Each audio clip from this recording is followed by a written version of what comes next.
యువతను కానీ అనేక రకమైన ఇబ్బందులు పెట్టి వేధింపులకు గురేసిన వ్యక్తి ఈటల రాజేందర్ గారు. మేము అక్కడ ఈటల రాజేందర్ గారిని వద్దని వెళ్ళగొడితేనే ఇక్కడ మల్కాజ్గిరిలో ఎంపీగా పోటీ చేయడానికి వచ్చిండు. అతని గురించి నిజాలు చెప్పాలంటే ఇప్పుడు మా దగ్గర ఆధారాలు సివిల్ సప్లై 5,000 కోట్ల స్కామ్. ఎంత పెద్ద కుంభకోణం అంటే ఇది ఎవరు తెలియనిది. గతంలో ఇది కొంత విచారణ చేసి ఏదైతే ఆఫీసర్లో వాళ్ళ దృష్టి తీసుకొస్తే ఈయన వాళ్ళకి డబ్బులు ఇచ్చి మేనేజ్ చేసిండు. దీన్ని మళ్ళొకసారి మీరు ఎంక్వైరీ చేయగలరు. దీనికి సంబంధించిన పీడిఎఫ్ ఫైల్ మీకు అందరికి ఇస్తాను. ఈ 5,000 కోట్ల స్కామ్ ఏంటంటే ఈటల రాజేందర్ గారు చాలా తెలివిగా తప్పించుకునే వ్యక్తి. మీదికి అమాయకతంగా కనబడ్డా కూడా అతనికి అన్ని రాజకీయ వ్యక్తులతో సంబంధాలు ఉంటాయి. కాబట్టి ఆ టైంలో ప్రభుత్వంలో పనిచేసిన వ్యక్తి, అధికారంగా ఉన్న వ్యక్తి గారు ఏం చేయలేదు. అతన్ని అనేక రకమైన అవినీతి చేసిన వ్యక్తి అతను. ఈటల రాజేందర్ గారు సివిల్ సప్లైలో 5,000 కోట్ల స్కామ్ ఏంటంటే ఏదైతే మాది కొత్తగా ఏర్పడే రాష్ట్రం తెలంగాణ రాష్ట్రం అని చెప్పేసి మా రాష్ట్రం ఆర్థిక ఇబ్బందులు ఉందని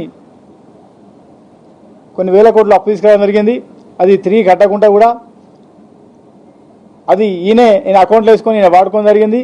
ఆ తర్వాత ఏదైతే మన ప్రాంతంలో ఈ మిల్లర్స్కు మరియు మధ్యధరలకు 15 రూపాయలకు కింటా చొప్పున కొనిపించి దాన్ని దొంగ సర్టిఫికేట్లు కేటాయించి దాన్ని ఒక దొంగ రసీదులు తయారు చేసి 30 రూపాయలకు అమ్మి అవి ఒక 1500 కోట్లు ఈయన అకౌంట్లో వేసుకున్న వ్యక్తి.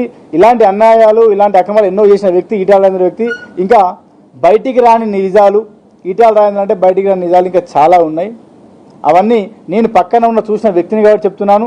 ఎన్నోసార్లు నేను మొరబెట్టుకున్నాను, ఇలాంటి చేస్తే రేపు మన రాజకీయంగా ఎదగము అని చెప్పినా కూడా మార్చుకోలేదు. అట్లా ఇలాంటి వ్యక్తి దగ్గర ఉండడం కరెక్ట్ కాదని నేను ఒకరోజు ప్రశ్నిస్తే నన్ను అనేక రకంగా ఇబ్బంది పెట్టి నన్ను వేరే వాళ్ళతోని బెదిరింపులకు గురి చేసి నన్ను అక్కడ నుండి ఆయన చేసే పనిలో ఏదైతే నేను ప్రశ్నిస్తానని చెప్పేసి అక్కడి నుంచి వెళ్ళగొట్టడం జరిగింది. ఆ తర్వాత నేను చాలాసార్లు కొన్ని ప్రెస్ మీడియా కూడా చెప్పాను, అవి బయటికి ఎక్కువ రాలేకపోయింది. ఎందుకంటే ఆయన అధికారం ఉన్నాడు కాబట్టి ఆయన అధికార బలంతో వాళ్ళందరినీ ఆఫ్ చేసిండు. సో మాతో కూడా మా మిత్రులు కూడా చాలా మంది ఇబ్బంది పడే వ్యక్తులు ఉన్నారు. నేను స్పెసిఫిక్గా చెప్పేది అంటే ఈటల రాజేందర్ అనే వ్యక్తి మా ప్రాంతంలో అనేక మంది దళితులను కానీ, కుల సంఘాలను కానీ, మహిళలను కానీ చాలా వేధింపు గురేసి చాలా ఇబ్బంది పెట్టిన వ్యక్తి. గతంలో చూసుకుంటే ఒక ఎంపీటీసీని కూడా చంపించిన వ్యక్తి, నేర చరిత్ర ఎక్కువ ఉన్న వ్యక్తి ఈటల రాజేందర్. ఇంకోటి ఏంటంటే అక్కడ ఒక ప్రవీణ్ యాదవ్ అనే వ్యక్తి ఉన్నాడు. అతను కూడా ఈయనకు అనుకూలంగా హాస్పిటల్లో పనిచేస్తున్న డాటా అయితే ఏది ఇవ్వలేదో దానికి సంబంధించిన ఆ డాటా ఇవ్వకపోతే అతన్ని కూడా పోలీసు వాళ్ళకి చెప్పించి ఇరికించి కొట్టిపించి అనేక రకంగా ఇబ్బంది పెట్టి చంపించిన ఘనత ఉన్న ఈటల రాజేందర్ గారికి. దయచేసి మీ అందరికీ ఒకటే చెప్తున్నాను, ఈ మల్కాజ్గిరి అయితే మీరు అర్థం చేసుకునే విషయం ఏంటంటే ఇక్కడ కీలకంగా ఉన్న నాయకులందరికీ చెప్తున్నది ఏంటంటే ఈటల రాజేందర్ మాయ మాటలు మీరు నమ్మొద్దు. ఈటల రాజేందర్ అనే వ్యక్తి చాలా కిరాతకుడు. ఎందుకంటే అతని దగ్గర కీలకంగా నేను ఉన్న వ్యక్తిని కాబట్టి చెప్తున్నాను. ఆయన మాటలకు మీరు మోసపోకండి. ఇది మీకు ఎవిడెన్స్ సహా ఇంకా చాలా ఉన్నాయి. అంటే మనకి ఇప్పుడు ప్రతి దానికి ఆధారాలు కావాలి కాబట్టి మా దగ్గర చాలా కష్టపడి సంపాదించిన ఆధారాలు ఉన్నాయి. అవి కొన్ని మీకు మీ మీడియా వాళ్ళకి వీడియో పంపిస్తాను, మీరే చూడండి అని ఎలాంటి వ్యక్తి అనేది.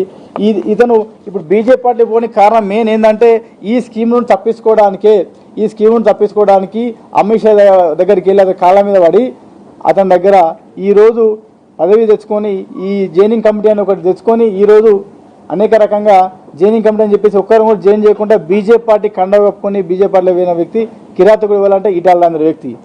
ఇలాంటి వ్యక్తిని మీరు ఇలాంటి మాయ మాటలు, ఇలాంటి మోసపోయే మాటలు ఈ మల్కాజ్గిరి ప్రజలు నమ్మద్దని మేము ఇక్కడ రావడం ముఖ్య కారణం ఏంటంటే మా దగ్గర మాకు చేసిన అన్యాయం, మమ్మల్ని పెట్టిన ఇబ్బంది, ఆయన గెలిచిన తర్వాత ఇక్కడ మల్కాజ్గిరిలో సెంటు భూమి కూడా మిలేది.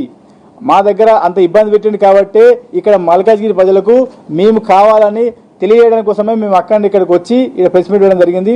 కేవలం మల్కాజ్గిరి ప్రజలు మీరు అర్థం చేసుకోవాలి, ఈటల రాజేందర్ దగ్గర పనిచేసి కీలకంగా ఉన్న వ్యక్తులు మేము, ఆయన అరాచరిగా మాకు తెలుసు కాబట్టి మీరు దాన్ని దృష్టిలో పెట్టుకొని మీ సరైన వ్యక్తులకు ఓటేయండి.